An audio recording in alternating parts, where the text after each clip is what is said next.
This is CBC Winnipeg News.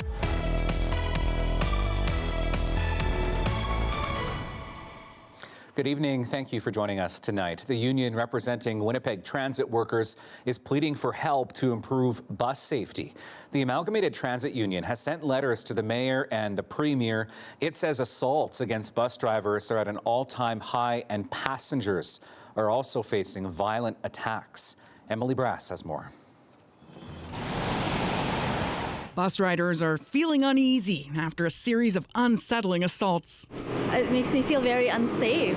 I don't feel safe taking the bus anymore, but I have to. Scared, especially at my age, because I'm still pretty young and pretty small too. So I'm like an easy target. 4 disturbing attacks on the first week of November. 2 incidents of young men injured and robbed at knife point as they waited for buses. A woman sexually assaulted in a bus shelter, and a bus driver escaped out of a window as a passenger threatened him with a knife. The union says the previous annual record was 90 attacks on transit staff. This year, there have already been 107 with nearly 2 months left to go. The union says drivers need a security patrol, no matter the cost. They're afraid, they're stressed out, they don't know what's going to happen when they show up to work, and they're concerned that nothing's being done. We need to be a safer city, and I'm going to do everything I can. The new mayor says he plans to meet with the transit union soon. He's looking at putting in more security cameras and adding call buttons for people in distress. Gillingham got to City Hall today by bus. Making decisions on transit, so I think it's important that I ride transit from time to time. The mayor says he's also talking with the province about putting peace officers on board buses and at bus stops, but he says it's too soon to say how many we'll need or where the money will come from. Emily Brass, CBC News, Winnipeg. The family of a Winnipeg man who disappeared more than 4 years ago wants a harsh sentence for his killer. 59-year-old Eduardo Balaquit's body has never been found, but a jury convicted Kyle Petts of manslaughter earlier this year. Today, Balaquit's wife and 2 sons read victim impact statements in court.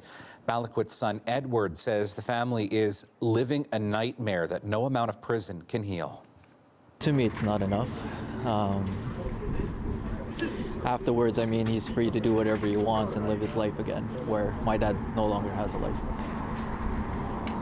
And we have to live with that, and he doesn't.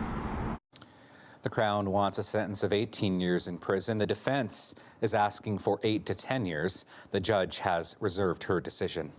Thousands of people are experiencing some kind of homelessness in Winnipeg. The latest numbers from a street census were announced today at Silo Mission. And as Andrew Wild shares, there are personal stories behind those numbers. It's messy in there, but there's a bed in there, and there's a couch over there. It's kind of hard because living like this is kind of hard. This is home for 23-year-old Sage Meaches, a tent in a camp along Winnipeg's Assiniboine River.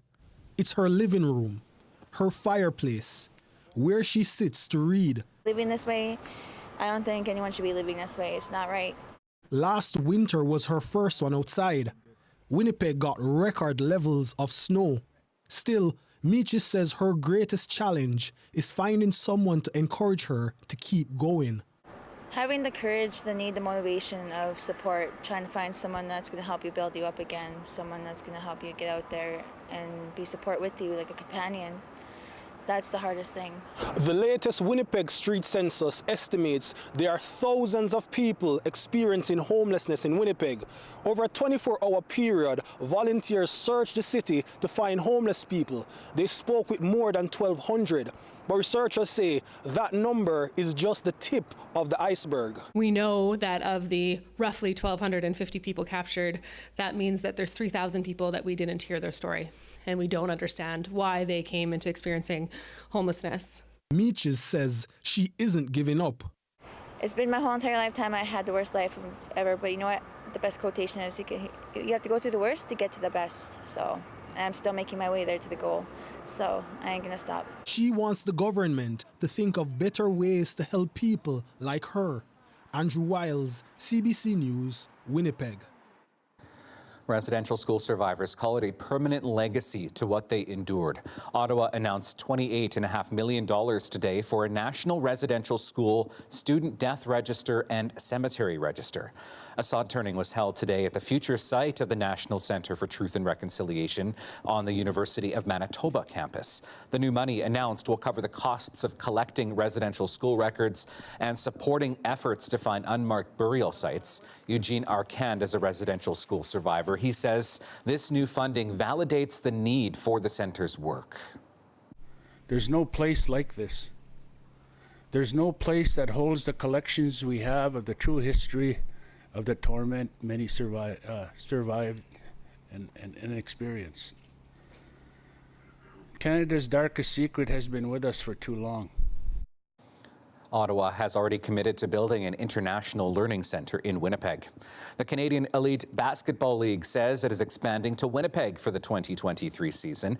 This will be the league's 5th expansion since it launched in 2019 with just 6 teams at the time.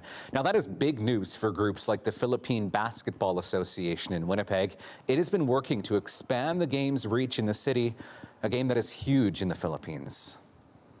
Everyone could not wait until it's Sunday because it's an outing of the family. Family comes out and they support their kids, and come Sunday morning all the way till 8 o'clock in the evening. We just sometimes, even myself, I forget to eat.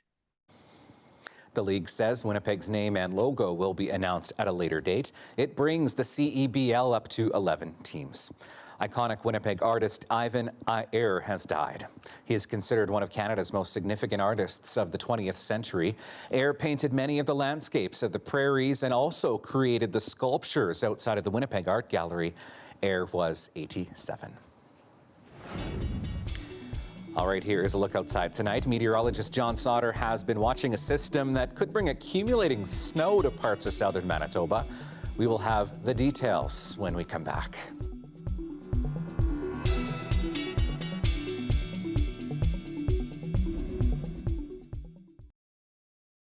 This weather update is brought to you by Capital Ford Lincoln. 22 model clear-out is on now.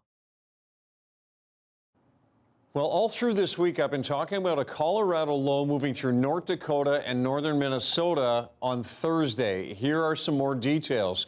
You can see Thursday morning we've got some rain and even thunderstorms in Minnesota. Northern Minnesota, it's all snow. Same with North Dakota. And then later in the day, this starts to affect the southeast corner of the province. And as we get into the evening hours, here's 9:30 on Thursday. We're looking at 10+ centimeters around Sprague and Piney, Morden, Winkler as well. Winnipeg just on the northern edge. We could get 2 or we could get 8 to 10 centimeters. And then off into northwestern Ontario, much more snow. And we're looking at winds as well. And that's why we've got a winter storm warning and a snowfall warning in effect for upwards of 25 centimeters of snow in some areas, likely more like 20 centimeters in Kenora. Tonight, -8, and it gets windy. North 40 to 50 in the morning, 40 gusting to 60 in the afternoon with a high of -4, and by that time we should start to see some flurries. Once this is all past us, we're looking at pretty consistent -6 for daytime highs Friday and right through the weekend into next week.